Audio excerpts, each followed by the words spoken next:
Welcome to Sharma ji की कहानियाँ। हमारी आज की कहानी है अधेड़ बेटी। टैक्सी से उतरते हुए प्राची के दिल की धड़कन तेज हो गई थी।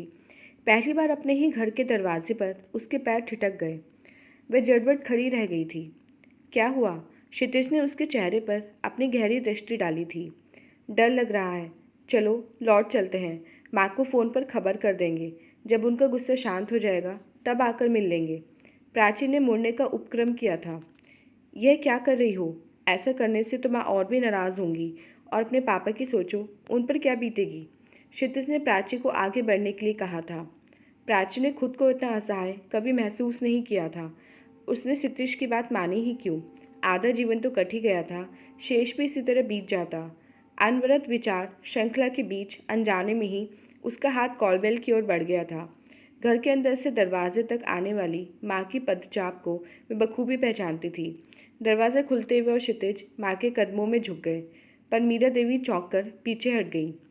ये क्या है प्राची? उन्होंने एक के बाद एक कर प्राची के जरीदार सूट, गले में पड़ी फूल माला और मांग में लगे सिंदूर पर निगाह डाली थी।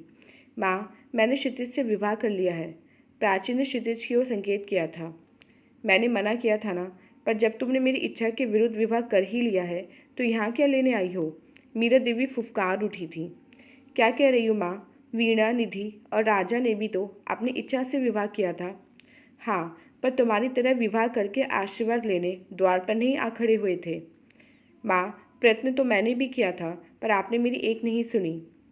इसलिए तुमने अपनी मनमानी कर ली। विवाह ही करना था तो मुझसे कहती। अपनी जाति में क्या लड़कों की कमी थी? अरे, इसने तो तुमसे तुम्हारे मोटे वेतन के लिए विवाह किया है। मैं तुम्हें श्राप देती हूँ कि तुमने माँ का दिल दुखाया है। तुम कभी चैन से नहीं रहोगी। और इसके बाद वैसे बिलखने लगी जैसे घर में किसी की मृत्यु हो गई हो। माँ, बस इतना बोलकर प्राची अविश्वास से उनकी ओर ताकती रह गई। माँ के प्रति उसके मन में बड़ा आदर था। अपना वैवाहिक जीवन वह उनके श्राप के साथ शुरू करेगी, ऐसे तो उसने सपने में भी नहीं सोचा था। अनजाने ही आंखों से अश्रुधारा बह चली थी। ठीक है माँ, एक बार पापा से मिल लें, फिर चले जाएंगे।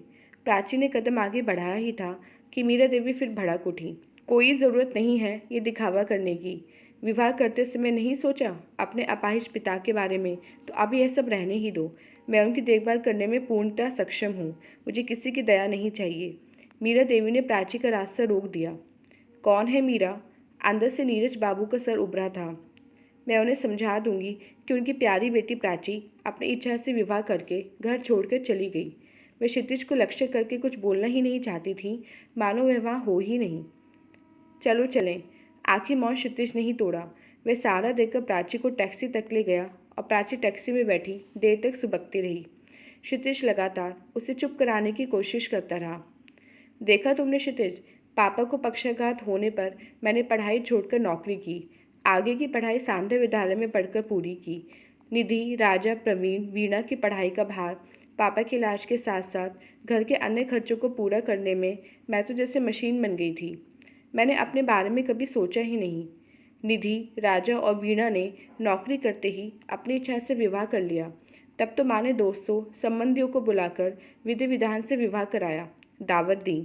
पर आज मुझे देखकर उनकी आंखों में खून उतर आया। आशीर्वाद देने की जगह श्राप दे डाला। आक्रोश से प्राची का गला रुंध गया और वे फिर से फूट फूट कर रोने लगी। शांत हो जाओ प्राची। हमारे जीवन का सुख चैन किसी के श्राप या वरदान पर नहीं, हमारे अपने नज़रिए पर निर्भर करता है। क्षितिज ने समझाना चाहा था, पर सच तो यह था कि माँ के व्यवहार से वह भी बुरी तरह आहत हुआ था।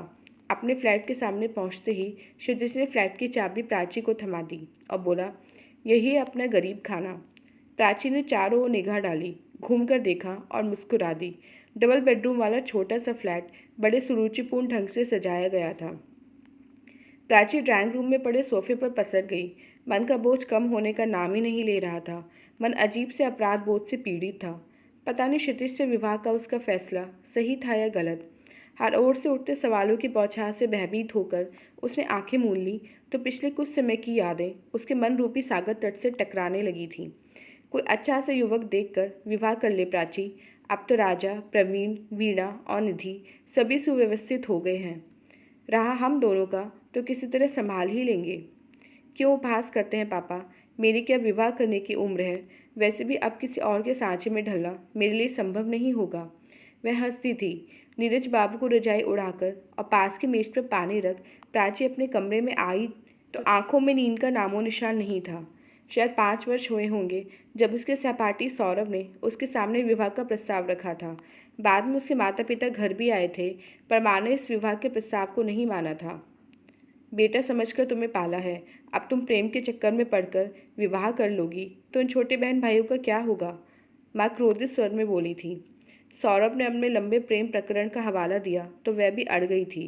माँ, मैंने और सौरभ ने विवाह करने का निर्णय लिया है। आप चिंता ना करें, मैं पहले की तरह ही परिवार की सहायता करती रहूंगी। प्राची ने दो टूक निर्णय सुनाया था। कहने और करने में बहुत अंतर होता है। विवाह के बाद तो बेटे भी पराये हो जाते हैं, फिर बेटियां तो होती ही हैं पराया धन। और इसके बाद तो माँ अनशन पर ही बैठ गई थी। जब 3 दिन तक माँ ने पानी की एक बूंद तक गले से नीचे नहीं उतारी तो वह घबरा गई और उसने सौरभ से कह दिया था कि उन दोनों का विवाह संभव नहीं है। उसके बाद वह सौरभ से कभी नहीं मिली। सुना है विदेश जाकर वह वहीं बस गया है। इन्हीं ख्यालों में खोई वह नींद की गोद में समा गई थी। जन्मदिन के अगले ही दिन क्षितिज ने बड़े नाटकीय अंदाज में उसके सामने विवाह प्रस्ताव रख दिया था। तुम होश में तो क्षितिज? तुम मुझसे कम से कम 3 वर्ष छोटे हो। तुम्हारे माता पिता क्या सोचेंगे? माता पिता नहीं हैं, भैया भाभी हैं और उन्हें मैं अच्छी तरह जानता हूँ। मैं मना लूँगा उन्हें। तुम अपनी बात कहो। मुझे तो लगता है कि अब मित्र ही बने रहें तो ठीक है। नहीं, यह ठीक नहीं है। पिछले 2 सालों में हर पल मुझे यही लगता रहा है कि तुम्हारे बिना मेरा जीवन अधूरा है, क्षितिज ने स्पष्ट किया था। प्राची ने अपनी माँ और पिताजी को जब इस विवाह प्रस्ताव के बारे में बताया तो माँ देर तक हंसती रही थी। उनकी ठहाकेदार हंसी देखकर प्राची भौचक रह गई थी। इसमें इतना हंसने की क्या बात है माँ? वे पूछ बैठी थी।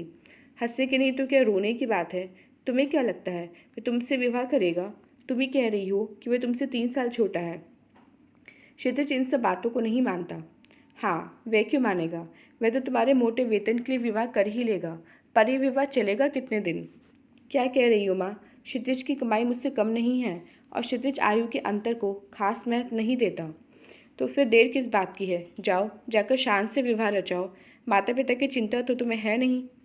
मुझे तो इस प्रस्ताव में कोई बुराई नज़र नहीं आती, नीरज बाबू ने कहा।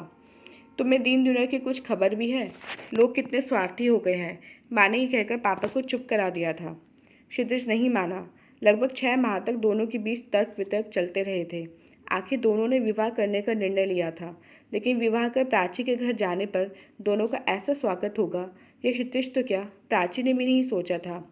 जाने अभी और कितनी देर तक प्राची अतीत के विचार में खोई रहती अगर क्षितिज ने झकझोर कर उसकी तंद्रा भंग न की होती। क्या हुआ, सो गई थी क्या? लीजिए गर्मा गर्म कॉफ़ी। क्षितिज ने जिस नाटकीय अंदाज में कॉफ़ी का प्याला प्राची की ओर बढ़ाया उसे देखकर वह हंस पड़ी। तुम कॉफ़ी बना रहे थे? मुझसे क्यों नहीं कहा? मैं भी अच्छी कॉफ़ी बना लेती हूँ। क्यों, मेरी कॉफ़ी अच्छी नहीं बनी है क्या? नहीं, कॉफ़ी तो अच्छी है, पर तुम्हारे घर पहले कॉफ़ी मुझे बनानी चाहिए थी, प्राची शर्माते हुए बोली। सुनो, हमारी बहस में तो ये कॉफ़ी ठंडी ही हो जाएगी। ये कॉफ़ी ख़त्म करके जल्दी से तैयार हो जाओ। आज हम खाना बाहर खाएंगे। हाँ, लौटकर गांव जाने की तैयारी भी हमें करनी है। भैया भाभी को मैंने अपने विवाह की सूचना दी तो उन्होंने तुरंत गांव आने का आदेश दे दिया। ठीक है, जो आज्ञा महाराज। कॉफ़ी समाप्त होते ही आपकी आज्ञा का अक्षरशः पालन किया जाएगा, प्राची भी उठने ही नाटकीय स्वर में बोली थी। दूसरे ही क्षण दरवाजे की घंटी बजी और दरवाज़ा खोलते सामने प्राची और क्षितिज के सहयोगी खड़े थे। बधाई हो के स्वर से सारा फ्लैट गूंज उठा था और फिर दूसरे ही क्षण उल्हानों का सिलसिला शुरू हो गया। वह तो मनोहर और ऋचा ने तुम्हारे विवाह का राज खोल दिया, वरना तुम तो इतनी बड़ी बात को हजम कर गए थे, विशाल ने शिकायत की थी। आज हम नहीं टलने वाले। आज तो हमें शानदार पार्टी चाहिए, सभी संवेद स्वर में बोले थे। पार्टी तो अवश्य मिलेगी, पर आज नहीं। आज तो मुंह मीठा कीजिए, प्राची और क्षितिज ने अनुनय की थी। उनके विदा लेते ही दरवाज़ा बनकर प्राची जैसे ही मुड़ी कि घंटी फिर बज उठी। इस बार दरवाज़ा खोला तो सामने राजा, प्रवीण, निधि और वीणा खड़े थे। दीदी, जीवन के इतने महत्वपूर्ण क्षण में आपने हमें कैसे भुला दिया? प्रवीण साथ लाए कुछ उपहार प्राची को थमाते हुए बोला। राजा, निधि और वीणा ने भी दोनों को बधाई दी थी। हम सब आप दोनों को लेने आए हैं। पापा ने बुलावा भेजा है। आप तो जानती हैं वे खुद यहाँ नहीं आ सकते। राजा ने आग्रह किया था। भैया, हम दोनों आशीर्वाद लेने घर गए थे, पर माँ ने तो हमें श्राप ही दे डाला। प्राची ये कहते रो पड़ी थी। माँ का श्राप भी कभी फलीभूत होता है दीदी, शब्दों पर मत जाओ। उनके मन में तो आपके लिए लबालब प्यार भरा है। प्राची और क्षितिज जब घर पहुंचे तो सारा घर बिजली की रोशनी में जगमगा रहा था। व्हील चेयर पर बैठे नीरज बाबू ने प्राची और क्षितिज को गले से लगा लिया था। यह क्या प्राची, घर आकर पापा से बिना मिले चली गई? इस दिन को देखने के लिए तो मेरी आंखें तरस रही थी। प्राची कुछ कहती, इससे पहले यह मिलन पारिवारिक बहस में बदल गया था। कोई फिर से विधि विधान के साथ विवाह के पक्ष में था, तो कोई बड़ी सी दावत के। आखिर निर्णय माँ पर छोड़ दिया गया। सबसे पहले तो क्षितिज बेटा, तुम अपने भैया भाभी को आमंत्रित करो और उनकी इच्छानुसार ही आगे का कार्यक्रम होगा। माँ ने यह कहकर अपना मौन तोड़ा। प्राची को आशीर्वाद देते हुए माँ की आंखें भर आईं और स्वर रुंध गया था। हो सके तो तुम दोनों मुझे क्षमा कर देना।